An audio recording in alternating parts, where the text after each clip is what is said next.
clases y, a ver, acá pongo el rol de estudiante, así veo lo mismo que ustedes. Y el miércoles, bueno, lo mismo, ¿no? La comisión que le toca ese día, tienen que ya estar trabajando o definiendo los grupos de trabajo. Saben que esta semana toca el trabajo práctico número 2, que ese sí ya tiene que ver con los contenidos propios de estructura de datos, ¿sí? Entonces, hasta la semana pasada era una preparación, un repaso sobre lo que es la programación orientada a objetos, porque nosotros la usamos como medio para la elaboración de los programas que nosotros hacemos, ¿sí? Mañana la clase es presencial, no. Recuerden que, por ejemplo, ¿no? Para cada trabajo práctico, o sea, habíamos comentado que semana a semana ustedes tienen 2 semanas por cada TP, ¿verdad?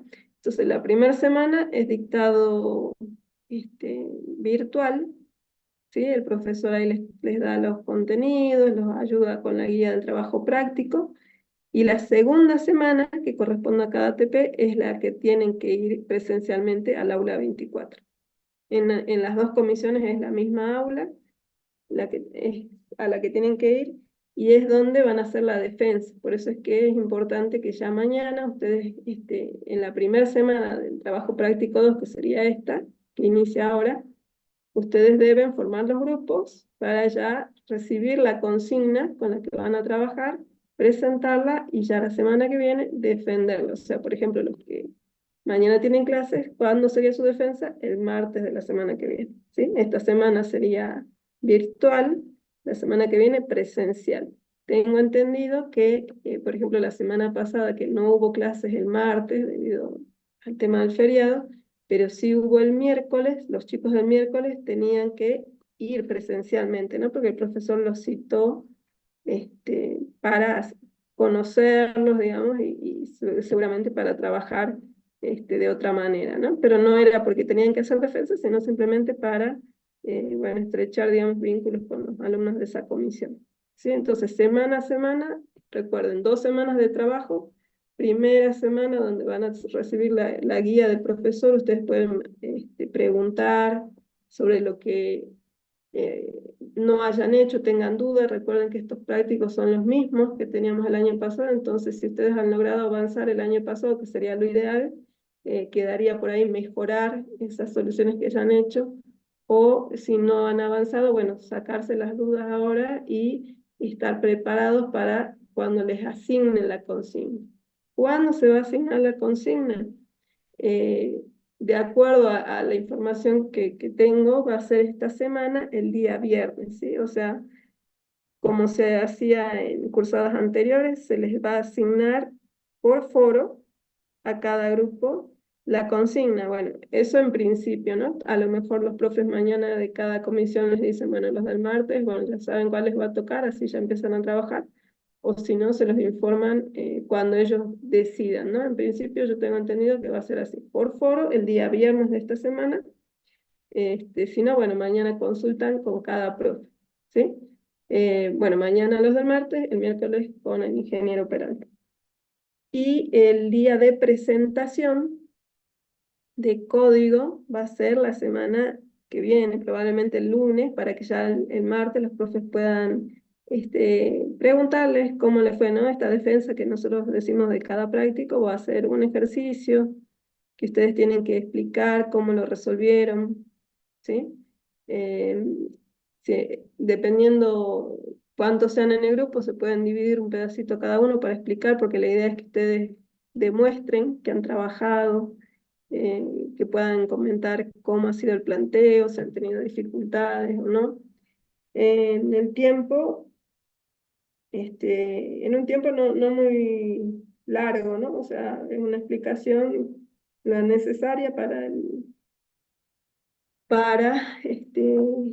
dar cuenta de sus conocimientos sobre ese ejercicio que han trabajado, ¿tá? Así que esta semana sería virtual, la semana que viene presencial. Bien. Bueno, ¿qué otra cosa quería comentarles? Y bueno, y así semana a semana en lo sucesivo, ¿no? Si la semana que viene les toca presencial, la que sigue será virtual, ¿sí? Porque ahí van a tener la presentación del TP3 y así.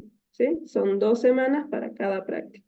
Recuerden que esa información está, a ver, si no se las dejé acá, más o menos, bueno, se las comento de nuevo, porque acá habíamos hecho el plan, o la propuesta de predictado.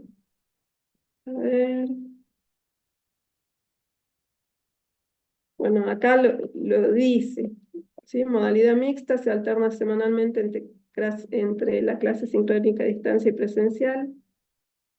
Eh, bueno, el TP1 que tenía el cuestionario, acuérdense para los que deban recuperar o que tal vez no han podido hacerlo, que hoy día se va a habilitar. Ahora cuando termine la clase, yo lo habilito. Si es que terminamos antes del horario que es, bueno, lo puedo adelantar un poquito, y si no, a las 21 arranca hasta las 23:55, lo que sería recuperación del CTP1, ¿sí? Es el único práctico que va a tener cuestionario. ¿Por qué? Porque es el único que no han tenido que defender, ¿sí? Entonces este es el único que va a tener un cuestionario a realizar. Los demás, del 2 al 6, va a ser ese trabajo de resolver y defender lo que el profe, digamos, de cada comisión les pide, ¿sí? Y después el proyecto integrador, recuerden. Los parciales los tenemos, ya saben que van a ser presenciales. Y bueno, sigo esperando por ahí la confirmación de aula para las fechas que hemos pedido, ¿sí? Esas serían las fechas: primer parcial,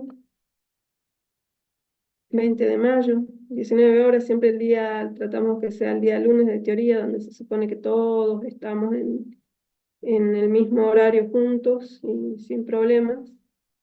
Y el segundo parcial el 24 de junio, recuperatorio el 1 de julio, ¿sí? En esos horarios, y a confirmar el aula, digamos, estaría pendiente. Bueno, después, por favor, lo del tema acuérdense que el perfil, ¿sí? El perfil, he visto que algunas personas no tenían el perfil con foto. Por favor, eso a la brevedad lo cambian, ponen una foto carnet. También he visto fotos que hay por ahí un poco alejadas o acompañadas con mascotas, con personas, con alguien que no debe estar. Entonces, cambiemos eso.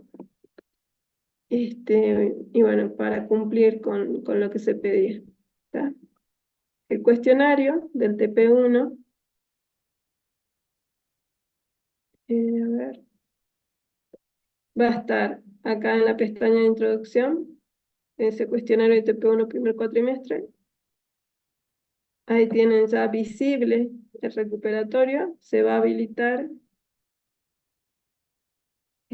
a partir de las 21. Si hoy terminamos antes, bueno, 20:30 supongamos, yo lo habilito a partir de esa hora, para que tengan tiempo suficiente, ¿sí? Y lo van a hacer solamente aquellos que no les haya ido bien en el primer cuestionario, o bien no hayan tenido la posibilidad de haber rendido por X motivo, ¿sí?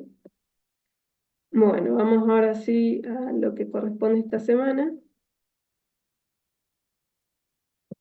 a lo que sería arreglos, ¿sí?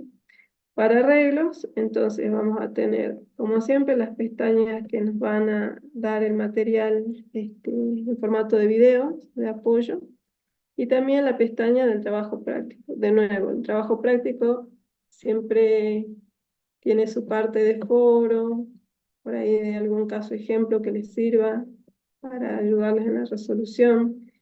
Y este es el que van a trabajar a partir de esta semana, ¿sí? O sea que mañana y el miércoles los profes van a estar trabajando sobre este TP, les van a dar las guías necesarias para completar la resolución. Y esta semana, el viernes, según lo que yo tenía entendido, les van a informar qué punto les toca para presentar, y la semana entrante van a hacer la defensa en el horario de clase, ¿sí? Por eso ahí sí van presencial.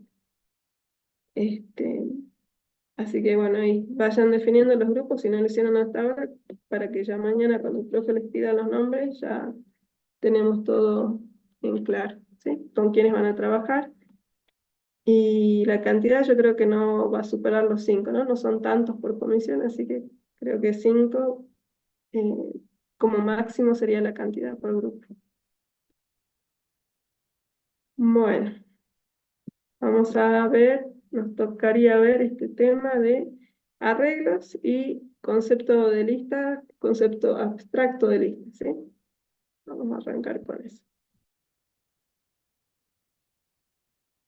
Bueno, nosotros en lo que es estructura de datos, como el nombre lo indica, nos concentramos en el manejo de datos, ¿sí? En estudiar en qué estructuras los vamos a manipular y de qué manera vamos a operar con ellos.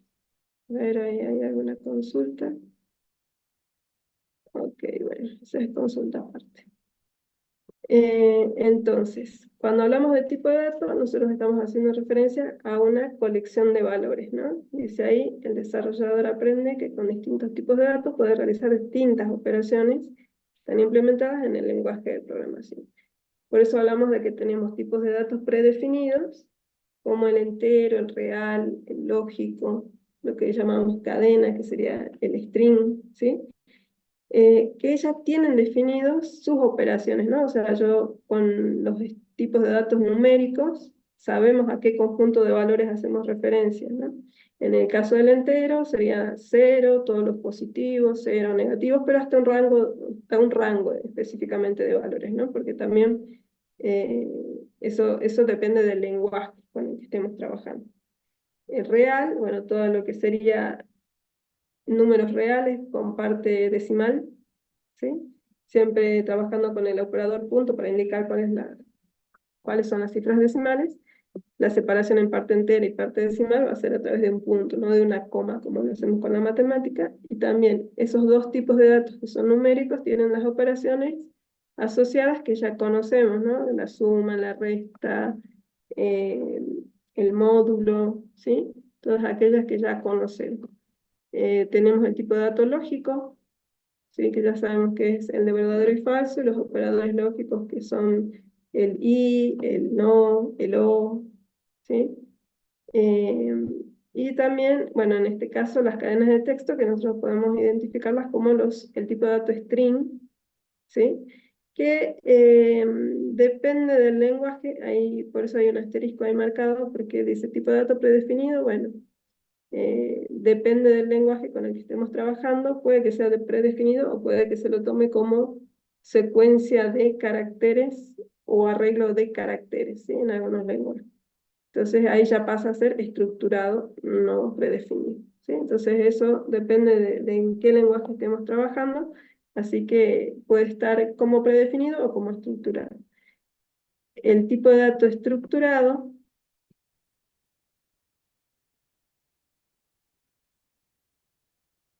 bueno, acá vemos que figura el arreglo, tema que vamos a tratar el día de hoy, un registro o estructura enumerado, ¿sí? Pues, ¿por qué se les llama estructurado? Bueno, precisamente porque cada uno de ellos tiene su estructura, su forma, ¿sí?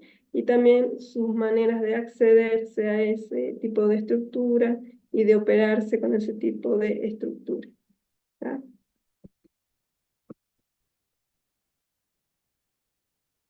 Bueno, cuando hablamos de tipo de dato abstracto, estas preguntas por ahí, o preguntas sobre estos temas, se suelen hacer en los exámenes finales, ¿sí? Como para que las tengan en cuenta. ¿Qué es un tipo de dato? ¿Qué es un tipo de dato abstracto? ¿Qué es una estructura de datos? ¿Sí?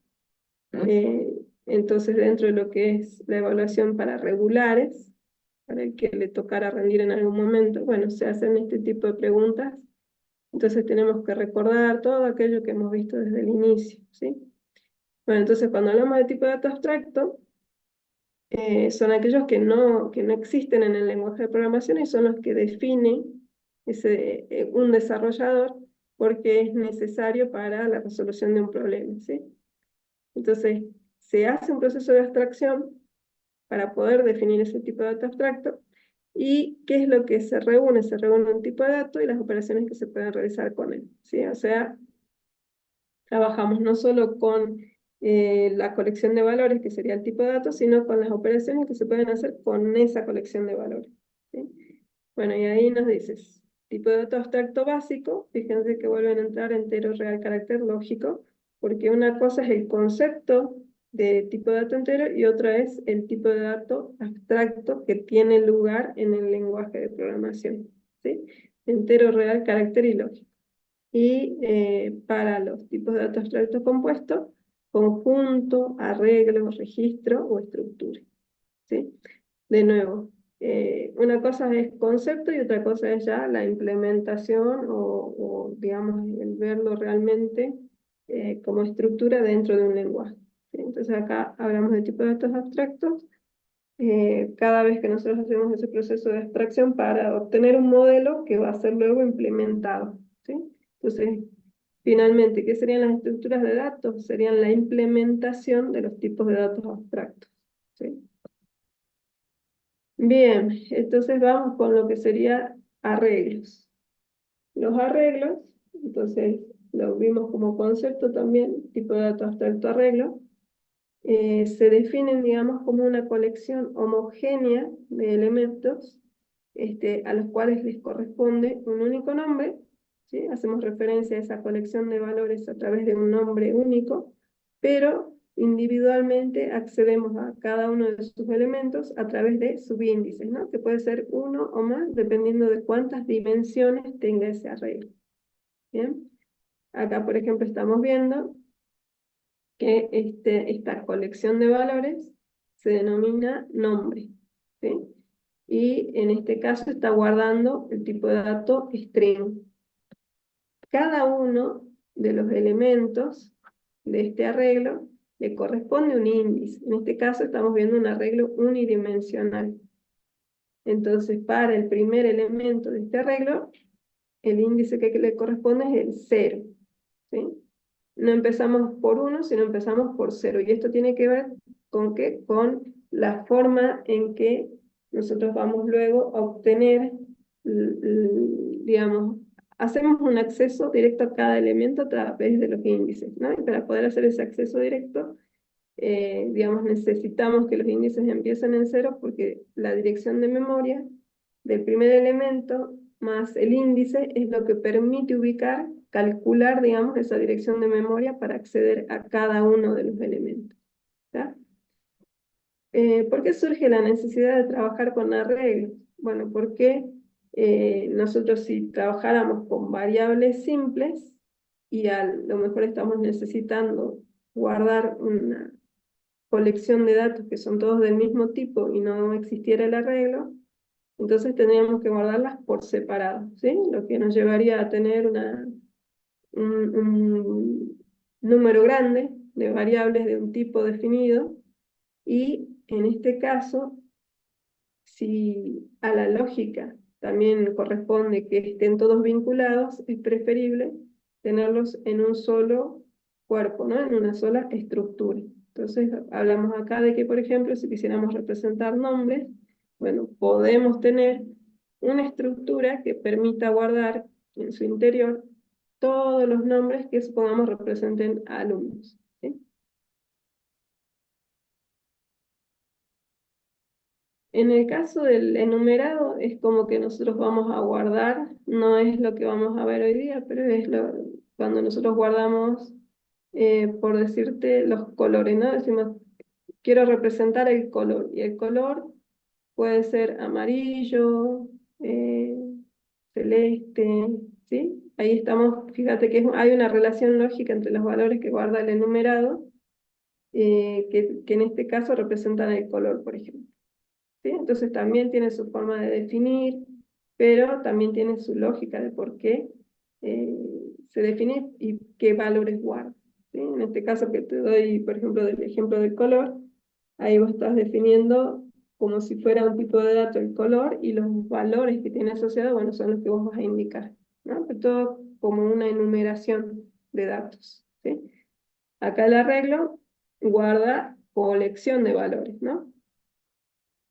Todos homogéneos, como les decía, y la característica de cómo se accede, bueno, ya vimos, a través de los índices, ¿no? Cada elemento individual. Como es una colección homogénea, entonces si yo necesito trabajar con otro tipo de dato, bueno, tendré que crear un arreglo diferente, ¿sí? Por ejemplo, este es de string específicamente. ¿Cómo accedemos? Entonces, fíjense que para acceder, ya sea para asignar o para modificar un dato, siempre va a ser a través del nombre de la colección, en este caso del nombre del arreglo, seguido del índice que acompaña como dato importante para saber en qué posición de ese arreglo voy a trabajar. ¿Sí? Acá la 2 y la 4. Y recuerden que se ve como el tercer elemento porque la cuenta empieza desde 0. ¿Sí? Bien, seguimos. Bueno, ahí hablamos entonces ahora de lo que es el direccionamiento, ¿sí? Un arreglo se almacena en posiciones contiguas en la memoria, ¿no? Entonces, eh, para poder acceder, porque una de las características es que nosotros en un arreglo tenemos un acceso constante, no importa en qué posición queramos hacerlo, siempre la operación va a llevar el mismo tiempo, digamos, de acceso, el tiempo de acceso es el mismo. Bueno, necesitamos entonces que encontrar una regla, digamos, una fórmula para poder hacer el cálculo de cómo obtenemos la dirección de cada elemento en la memoria, ¿sí? Acá da un ejemplo en el que nosotros tenemos un arreglo que se va a denominar cosas, y que si se fijan acá, ustedes ya saben ahora que nosotros podemos definir arreglos de una definición de objeto. En este caso, como estoy diciendo, van a ser arreglos de objeto cosa. ¿Sí? Un arreglo, porque está indicando acá con corchetes que va a ser un arreglo de objetos cosa. ¿Sí? Como ven acá, se tiene que construir, ¿sí? O sea, usamos el operador new, que ya saben que es el que me permite instanciar, ¿no? En este caso, este arreglo. Entonces lo estamos viendo desde el punto de vista de la programación orientada a objetos, ¿sí? Estamos creando un objeto de tipo array que va a guardar elementos cosa, objetos cosa, en este caso 3 elementos de ese tipo, ¿sí? Entre corchetes que indicamos, bueno, la dimensión que va a tener, 3 en este caso. Índice 0, 1, 2. Bueno, como ven, nosotros cosas, que sería este nombre que le decimos nosotros del arreglo, va a estar indicando cuál es la posición inicial de esa secuencia de posiciones en memoria que hacen o que corresponden a ese arreglo. Entonces, siempre esta referencia va a estar apuntando a la primera posición del arreglo. Y fíjense que para poder calcular las direcciones que ocupan cada uno de los elementos, se plantea esta fórmula en la que nosotros decimos, bueno, para poder obtener la dirección de cada elemento del arreglo, yo necesito la dirección inicial, que sería esta, ¿no? La primera posición que ocupa en la memoria el arreglo, más el índice del elemento al cual quiero acceder por el tamaño del objeto que estoy guardando, ¿no? Acá estamos asumiendo que, por ejemplo, cosa es un objeto que me va a ocupar 2 posiciones en memoria, ¿no? Entonces, fíjense que al ocupar 2 posiciones, si yo quiero guardar 3, estoy como que tomando estas 6 posiciones de memoria para poder guardar todos los elementos del arreglo. Si hacemos los cálculos, como ven acá, fíjense que siempre se utiliza dirección inicial, índice, y bueno, el tamaño que es constante, ¿no? Entonces acá es donde decimos que el acceso va a poder ser directo conociendo el índice al cual queremos acceder, ¿sí? Esa es una gran ventaja que tienen los arreglos, eh, el poder acceder a cualquier elemento del arreglo sin importar su ubicación en forma constante, ¿sí? Fíjense que acá estamos representando eso, el acceso a un elemento del arreglo. Esto también es algo que se suele preguntar en finales, ¿no? ¿Cómo es la operación de acceso en los arreglos? Bueno, acá ya saben, la operación de acceso a una posición del arreglo es de tipo constante, es de orden constante. ¿Por qué? Porque sin importar la cantidad, acá estamos representando cantidad de elementos en el eje de las X y el tiempo que insume, ¿sí? En este caso el acceso, se mantiene constante, ¿no? Porque depende de la fórmula, no es que porque sean más elementos nos va a costar más acceder al elemento, ¿sí? Entonces esa es una gran virtud que tienen los arreglos. todo lo que yo por ahí les vaya diciendo, esto se toma, bueno, ténganlo en cuenta para cuando tengan que, bueno, los que no promocionen y que regularicen, ténganlo en cuenta para el final. Bien, también en el caso de los arreglos, específicamente en, en los que nosotros trabajamos, que es la programación orientada a objetos, vamos a tener la posibilidad de hablar de redimensión, ¿sí?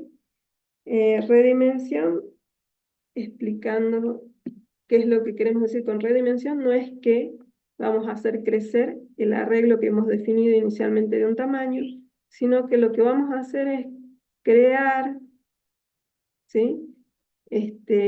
Otro arreglo con la capacidad que necesitemos, hacer una transferencia de los elementos y hacer que la referencia inicial a ese arreglo ahora apunte a otro nuevo que es el que ha crecido o es el que tiene un tamaño mayor, ¿sí? Eso sería, digamos, redimensión, no porque el arreglo crezca en sí, sino porque la referencia estaba apuntando a un arreglo más pequeño. Tras haber hecho todo el pasaje de elementos, va a apuntar ahora a ese nuevo arreglo que es un poco más grande, ¿tá? Entonces, pasa esto, ¿eh? Yo tengo los elementos en el arreglo más pequeño y podría, si me hace falta, llevarlos a un arreglo más grande y hacer que sea cambiada la referencia a este otro arreglo, ¿sí? Obviamente esto no es perceptible para el usuario, ¿verdad? Del programa, porque él no simplemente desconoce cómo se está trabajando, eh, y con la referencia que nosotros manejemos es lo único que necesitamos para poder acceder, ¿sí? Para poder acceder y para poder usar ese arreglo. Bueno, eso es a lo que le llamamos la redimensión en este caso, ¿sí? Y obviamente el lenguaje es orientado a objetos, en este caso Java, que nosotros es el que estamos usando. Esta memoria debe ser recuperada, ¿no? Debe ser liberada para poder ser reutilizada. Entonces, el recolector de basura es el que se ocupa de que cada vez que encuentre elementos desreferenciados, sería en este caso porque no hay una referencia que los esté apuntando, lo va a liberar, ¿sí? Va a liberar eso para poder ser reutilizado. Bueno, ahora bien, esta tarea de la redimensión, como podrán imaginar, es una tarea que implica que yo vaya copiando uno a uno los elementos, ¿no? Entonces, entre más elementos yo tenga, más cantidad de elementos tenga en un arreglo, el proceso de redimensión va a tardar un poco más o va a insumir más tiempo, ¿no? Entonces ahí lo que podemos decir es que fíjense que la redimensión de un arreglo es del orden lineal, ¿no? Si se fijan acá en la representación de la función, tenemos que para mayor cantidad de elementos se va a insumir más tiempo, ¿sí? Esto es lo que queremos decir con esta función. Entonces no es constante, la redimensión es una operación que se va haciendo más costosa a medida que tenemos más elementos para mover de un arreglo a otro, ¿tá? Bueno, eso también por ahí puede ser una pregunta de examen, ¿no? Y como les decía, ¿cuál es el rol que juega el recolector de basura? Bueno, precisamente liberar la memoria que queda desreferenciada por este proceso de la redimensión, para que se pueda reutilizar. Bueno, acá hablamos de los arreglos, dice comportamiento mejorado. Y en este sentido lo que tenemos que tener en cuenta es, nosotros definimos, acá esta es la manera de definir un arreglo, indicando el tipo de datos, seguido con corchetes, para indicar que se trata de un arreglo, el nombre, igual, esto sería una definición, acá lo estoy construyendo con el new string, porque estamos diciendo que va a ser un arreglo de string, y con una capacidad, ¿sí? Si nosotros quisiéramos guardar la información de alumnos, en este caso es como que estamos guardando los nombres de los alumnos de un curso, supongamos, entonces yo debo ir posición a posición guardando la información, ¿sí? Acá tengo una variable adicional que se llama inscriptos, que empieza en 0, y que lo que va a hacer es servir para recordar o para tener una variable auxiliar que me indique cuántos elementos útiles hay en el arreglo, ¿sí? O sea, el arreglo como máximo puede guardar a 100, pero va a depender de cuántos alumnos yo tenga el valor de inscriptos, ¿no? Que puede llegar a 100 o puede que sea menos y que llegue, no sé, a 50, a 60, ¿sí? Entonces, en este caso, lo que se está haciendo es, se está guardando el dato como una cadena y se está incrementando este contador, diríamos, de inscriptos que va haciendo o va siguiendo la cuenta de cuántos elementos útiles hay en el arreglo, ¿sí? ¿Por qué es necesario hacer esto? Bueno, porque fíjense que cuando nosotros, si tuviéramos que hacer procesos para recorrer, para mostrar, para operar sobre el arreglo, no necesitamos recorrerlo entero si no está completamente siendo usado, ¿no? O sea, si las 100 posiciones no están ocupadas, ¿para qué vamos a hacer que se trabaje haciendo el recorrido completo del arreglo? Lo que necesitamos es recorrerlo hasta el punto en el que contenga la información, en este caso de los alumnos, ¿sí? Y eso, para eso serviría esta variable inscriptos. ¿Bien? Bueno, acá como ven, va haciendo una cuenta, digamos, va agregando posición a posición y se va incrementando inscriptos. También podríamos, acá es como, ya esto es más a nivel de programación, directamente usar ese valor inscriptos como índice, porque va creciendo desde 0, acompañando al incremento de lo que sería el índice. O bien se puede hacer en una sola línea, como figura acá. Se hace el incremento más la asignación en esa posición del valor, ¿sí? En definitiva, ¿qué es lo que tenemos que entender de esta diapositiva? Que bueno, que nosotros podemos trabajar en un arreglo, no ocupándolo totalmente, pero para ello, para poder seguir la cuenta de elementos útiles, vamos a necesitar esa variable adicional, ¿sí?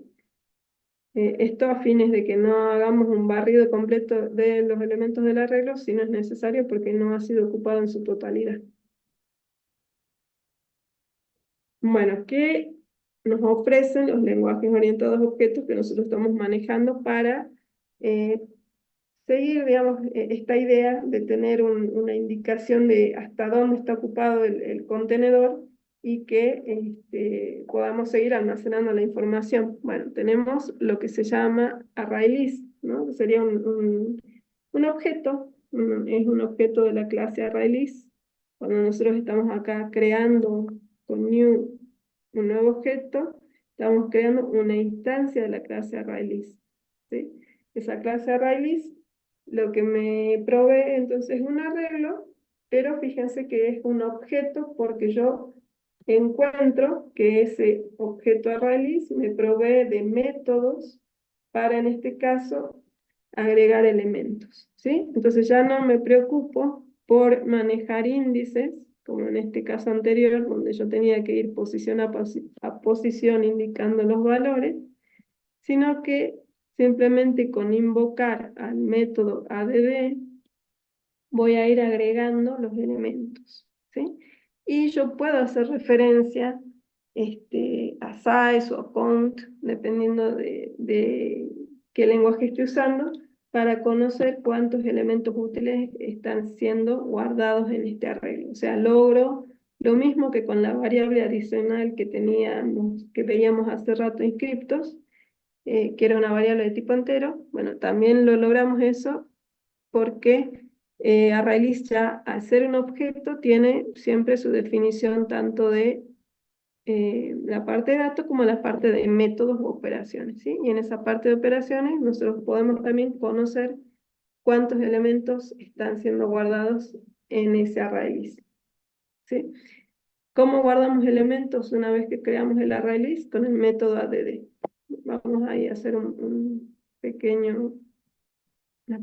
pausa. Acá vamos una pausa, no, sino un corte, porque acá vamos a buscar ArrayList en Java, en la API de Java,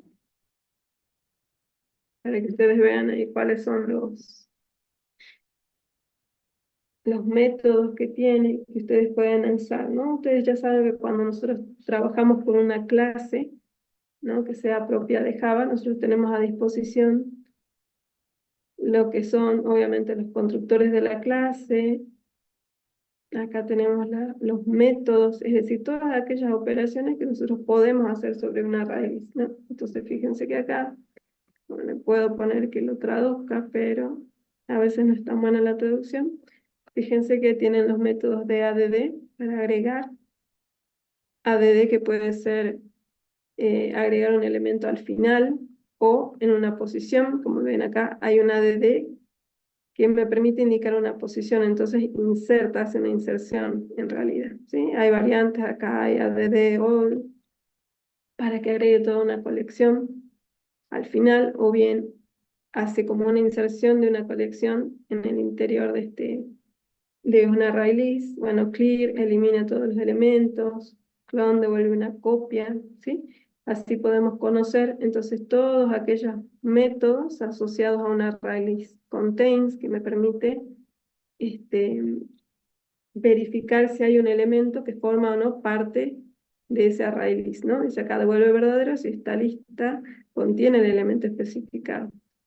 Y así como pueden ver, bueno, los diferentes métodos, ¿no? Se puede preguntar si está vacío, puedo obtener el índice de un elemento que yo esté buscando, me va a devolver el índice de la primera ocurrencia de ese elemento, puedo con un get obtener un elemento en específico, ¿sí? Entonces una raíz es un arreglo mejorado, digamos, porque manejamos una colección de elementos, los accedemos a través de estos métodos, estas operaciones, pero también trabajamos con los índices, ¿sí? Pero a través de métodos, ¿sí? Y también los podemos recorrer haciendo uso de un for each, por ejemplo, ¿no? Que es como un ciclo for que me permite tomar cada elemento de esa colección. ¿Está? Ahí ustedes pueden acá conocer un poco más. Acá ven, tengo el método size que me devuelve el número de elementos en la lista. Entonces ahí de esa manera yo conozco cuántos elementos reales están siendo guardados en ese array list, ¿sí? Entonces no tenemos que nosotros llevar cuenta de esa variable adicional que veíamos para que sepamos cuántos elementos hay en realidad en el array. ¿Está? Bueno, este objeto ArrayList además me permite a mí guardar objetos de clase, ¿no? Entonces, si yo he creado, por ejemplo, mi clase libro, mi clase persona, yo puedo en una ArrayList guardar objetos persona, ¿sí? De hecho, se guardan objetos siempre, entonces yo necesito siempre, así sea que quiero guardar números, trabajar con las clases que representan, por ejemplo, si quiero guardar enteros, la clase integer para poder guardar objetos dentro de la raíz, ¿sí? Algo como para que tengan en cuenta que seguramente van a ver más en detalle en las prácticas y como ustedes ya están en un recursado, estimo que estamos en sintonía con lo que estoy hablando, ¿no? Nos entendemos. Bien, bueno, hasta ahí con el tema de arreglos. Y ahora pasamos, sí, hasta ahí llegamos con el tema de arreglos. Pasamos a hablar del concepto de lista, ¿no? De la definición abstracta de lo que es una lista. Y de ahí nos vamos a dar cuenta si este arreglo del que hemos hablado se lo puede considerar una lista y de qué tipo, ¿sí?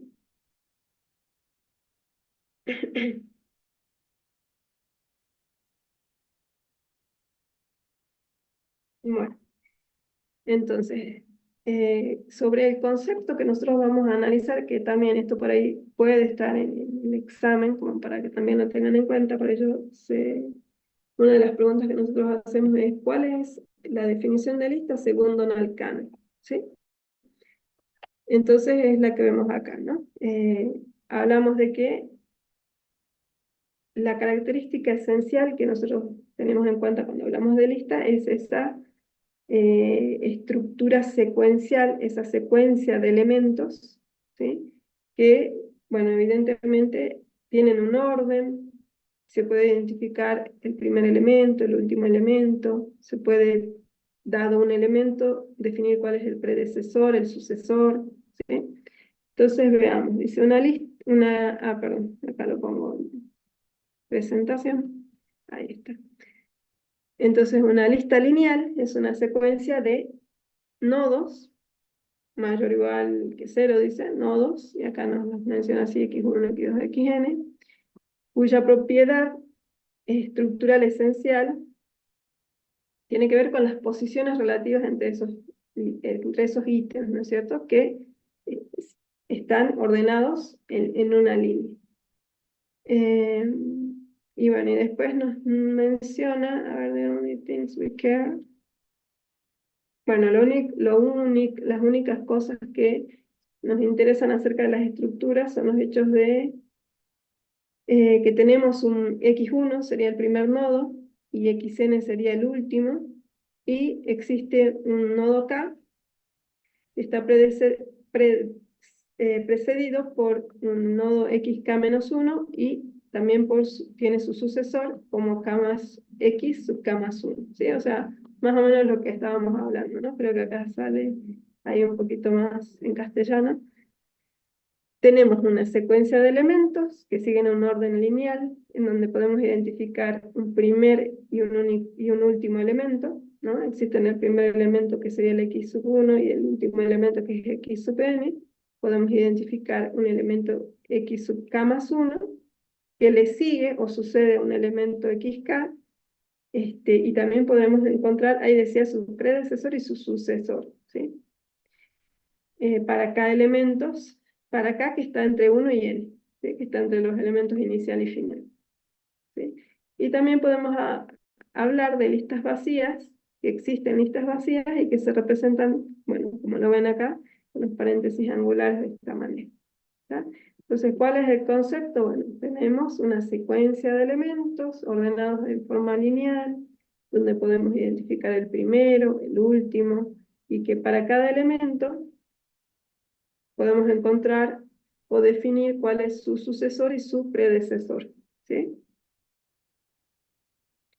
Ahora bien, esa es una definición inicial del concepto de lista, ¿sí?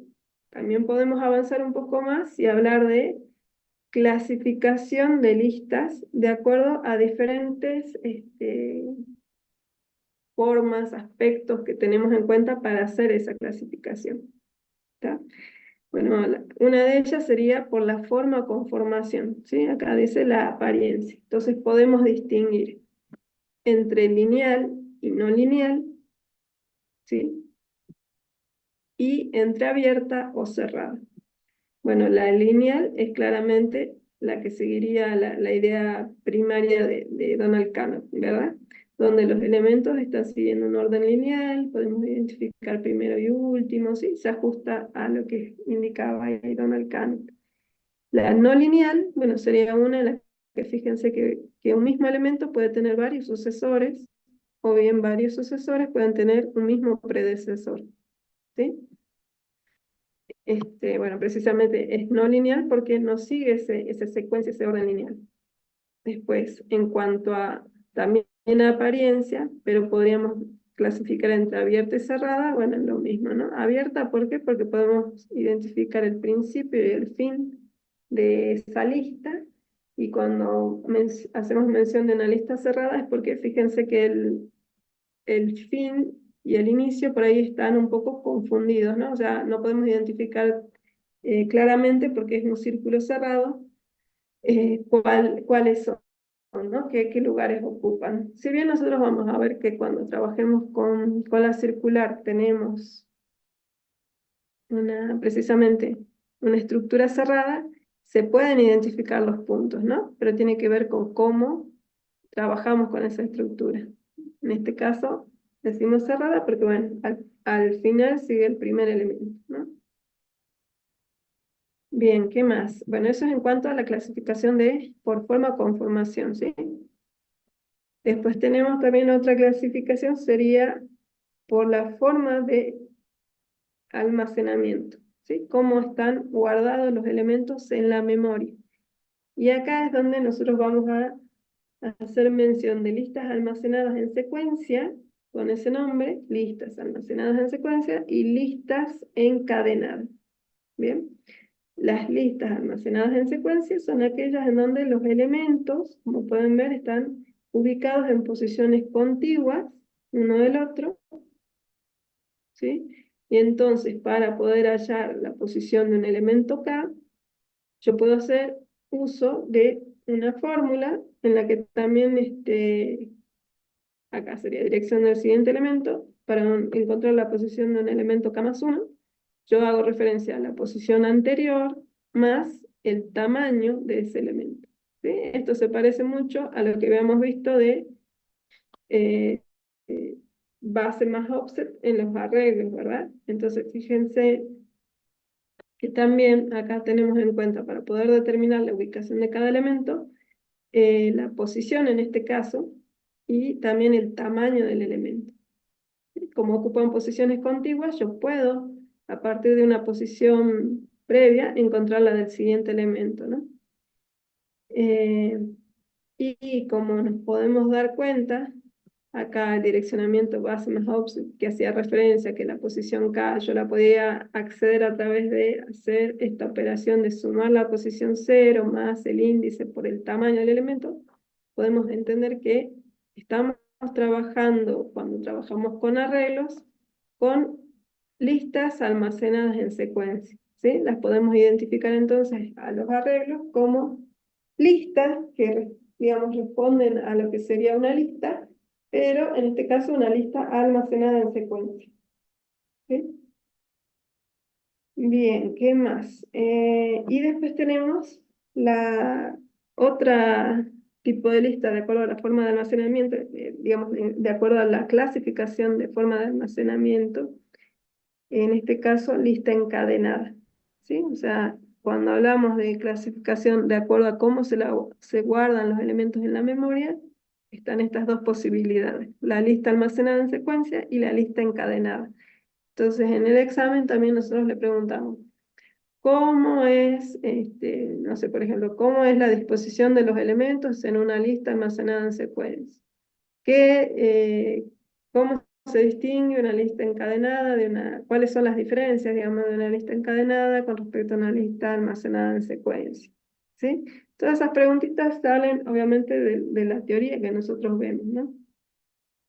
Así que, bueno, de nuevo, yo les voy indicando por ahí las cosas que se tienen en cuenta en los finales.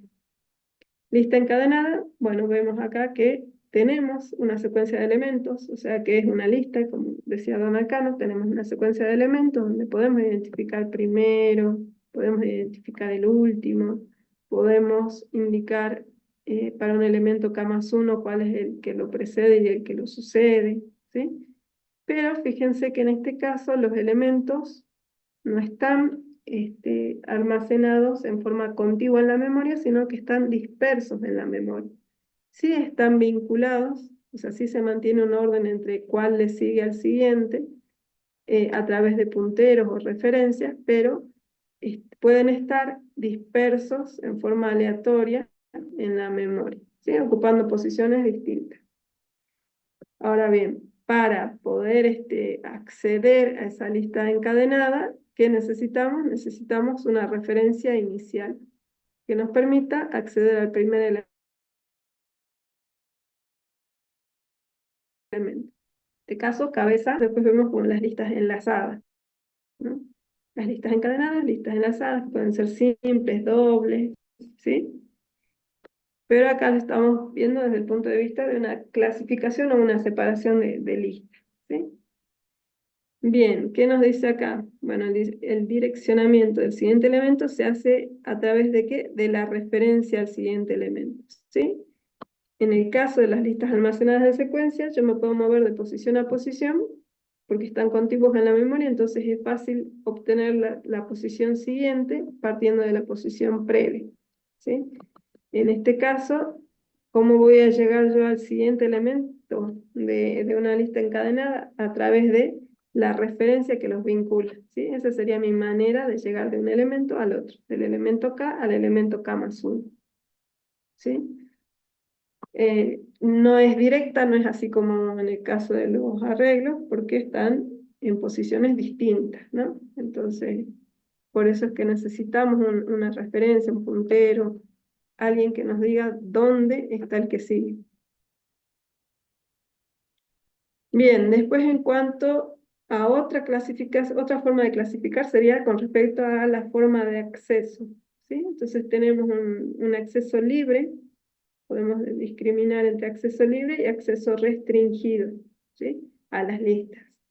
El acceso libre, bueno, como el nombre indica, nosotros podemos tomar libremente elementos de esa lista, insertarlos, agregarlos en cualquier orden, porque no afecta, digamos, el funcionamiento o el comportamiento que tiene esa lista.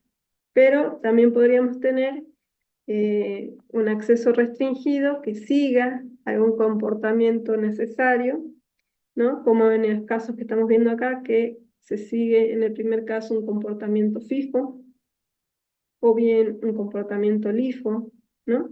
Que cuando hablamos de FIFO decimos el primero que llega es el primero en ser atendido o el primero que sale, ¿sí? Entonces fíjense que ahí los elementos llegan en un orden, y para hacer la extracción de los elementos, yo los voy tomando, en este caso, de acuerdo al primero que llegó. El primero que llegó es el primero que se va. No alteramos ese orden, por eso hablamos de un acceso restringido. No es libre, sino que hay que seguir esa regla, ese comportamiento.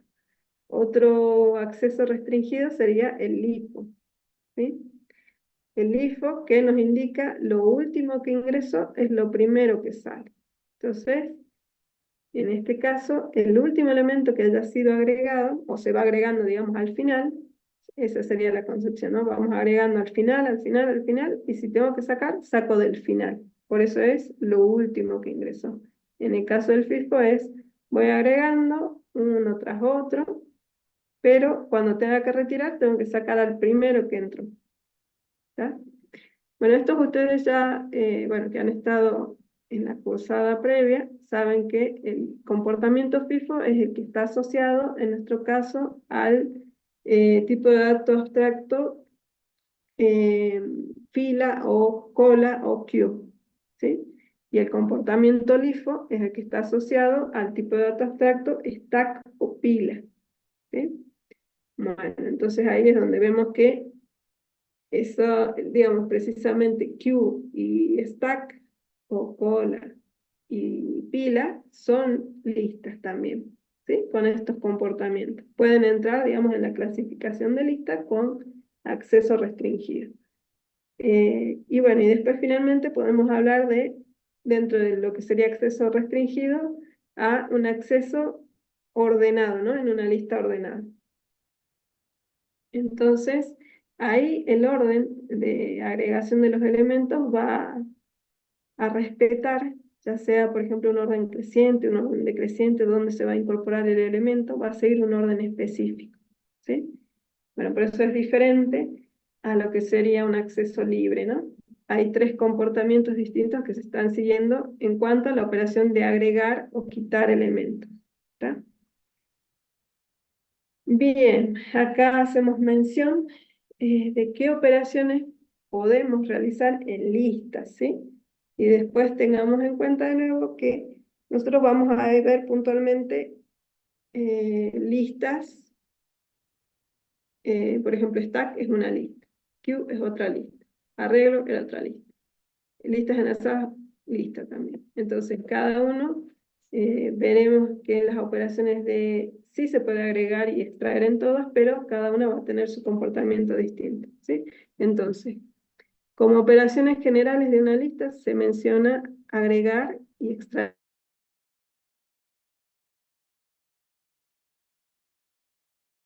elementos. Hemos visto que puede ser en forma restringida o libre. Recorrer esas listas de valores para poder procesarlo. Obtener información, cantidad de elementos, ¿sí? Entonces sí, vamos a contar, por ejemplo, con un valor, en las implementaciones que nosotros hacemos, con un valor que nos por ejemplo, un stack, por darles una idea, ¿sí? O dentro de una lista. Vamos llevando cuenta de cuántos elementos hay en una lista. Entonces tenemos que también poder brindar esa información. O, por ejemplo, otra cosa de obtener información sería el próximo a salir, ¿no? Cuando hacemos un pick o una consulta de la pila o de queue, ¿cuál es el próximo a salir? Por ejemplo, eso sería obtener información. Bueno, buscar, esto es general, no confundan ahí que buscar acá cuando dice listas no es porque todas apliquen a todas las implementaciones, pero como a nivel de lista como concepto general, sí podemos tener todo esto, ¿sí? Después el comportamiento propio de una pila es lo que vamos a ver más adelante. Lo mismo que de Q, tiene su comportamiento, o sea, tiene sus operaciones particulares y por ahí no son necesariamente todas las que están indicadas acá, ¿sí? Bueno, según esto, entonces otra lista, otra operación que se puede dar en una lista sería el buscar, el copiar, el unir listas o partir, ¿sí? Entonces, eh, posibilidades hay varias. Después sabemos que de acuerdo al tipo de estructura o al tipo de dato abstracto que estemos estudiando, vamos a ver las distintas operaciones que tienen sentido para esa definición de tipo de dato abstracto, ¿sí? Bien, y creo que es hasta ahí, sí, hasta acá que llegamos con lo que sería la teoría de hoy. ¿Ven que era cortita? Bueno, entonces, tienen el material que pueden ustedes revisar, tienen el práctico para esta semana. Lo importante va a ser entonces que ustedes trabajen en la definición de grupos, o sea, con qué compañeros van a trabajar, y que vayan, bueno, sí, reforzando, claro, el conocimiento con los videos que nosotros les indicamos, les ofrecemos ahí en el aula, o con el material que ustedes adicionalmente puedan encontrar, con las consultas a los profesores, y acá está lo que hemos hablado de listas, y bueno, puedan avanzar en la solución del trabajo práctico, ¿sí?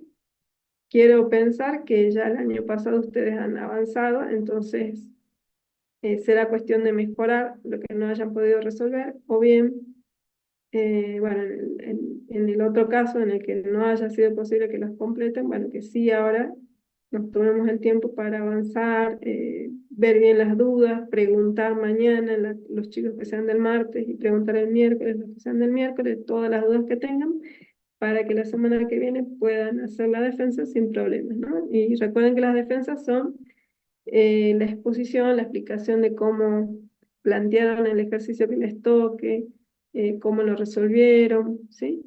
Y bueno, traten de que cada integrante de ese grupo pueda hacer su defensa porque es lo que le va a definir, digamos, la calificación, ¿no? Bien, bueno, no sé si hay alguna duda sobre este tema, si no les pido que indiquen el presente en el chat para que tenga el registro de Profe, cuántos. Sí, a ver, ahí respondo. ¿De cuántos son los grupos? Los profes van a definir, pero yo estimo que no deben superar de 5 integrantes, ¿no? Capaz que los profes digan 4 o 5, esa debería ser la cantidad. Mañana les van a informar. Mañana y el miércoles.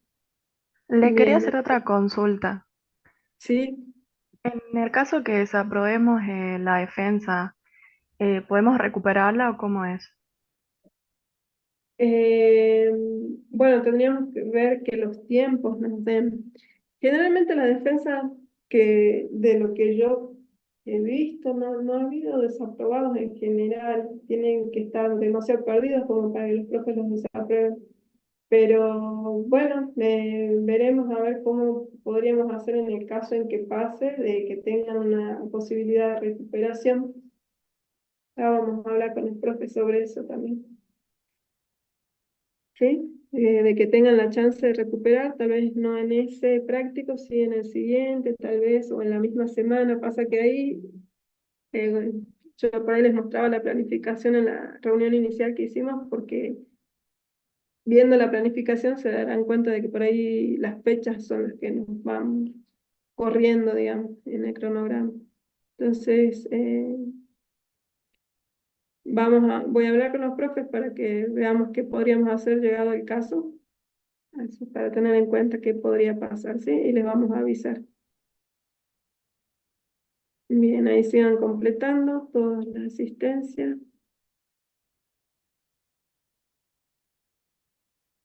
¿Qué día se habilita el cuestionario? Recuerden, ¿no? El que es del TP1, que era el único cuestionario que van a tener en este redictado, se habilita ahora. Ven, por ejemplo, son las 20:11. Como estamos terminando temprano, yo ahora lo voy a poner a las 20:30 para que ya a partir de esa hora esté disponible. En introducción, la pestañita introducción, cuestionario TP1, primer cuatrimestre. En esa pestaña van a encontrar la recuperación o recuperatorio cuestionario TP1, ¿sí? Es el único trabajo práctico que tiene cuestionario porque en este no estamos haciendo la defensa, ¿sí? Entonces esa es la actividad, digamos, a cumplir para ese TP. ¿Bien? A ver, no sé si hay alguna otra duda.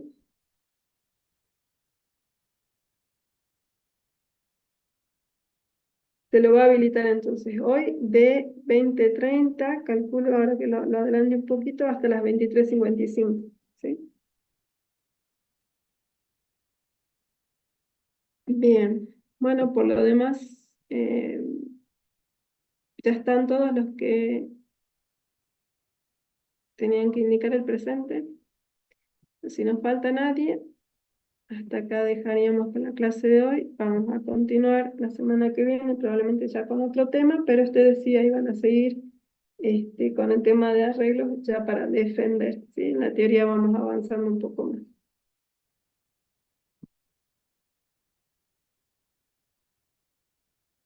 Regularidad de promoción. Eh, claro, a ver, de promoción, bueno, serían las mismas del año pasado. No sé si están habilitadas. Si no están habilitadas, las voy a dejar visibles.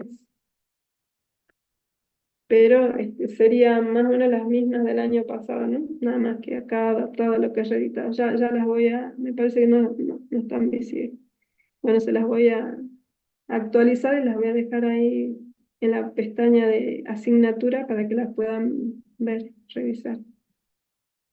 De promoción, digamos, va a ser lo mismo que se tenía en cuanto a nota, 7 o más, y creo que les pedíamos un porcentaje de asistencia y de proyecto integrador. En este caso, el proyecto integrador va a estar al final, así que en principio serían las notas de los parciales, que tengan nota 7 para arriba, 7, 8 para arriba, eso va a ser nota de promoción, y el coloquio que se rendiría al final. Para regularizar, bueno, el mínimo con el que se aprueba, que es el 50% del examen, y asistencia siempre es similar, digamos, ¿no? Si pedimos 80, ponte para promoción, 70 para regularidad o 60, ya eso se los voy a actualizar.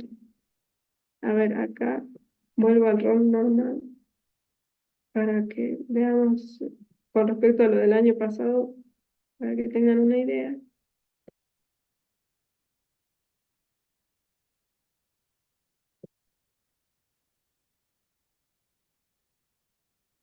Y bueno, el año pasado era esto, ¿no? Estas eran las condiciones. 80% de asistencia a trabajos prácticos, aprobar el 60% de las actividades propuestas por la cátedra previa a cada evaluación, aprobar los dos parciales con nota mayor o igual a 5, solo es posible recuperar uno de los dos parciales, eso se mantiene.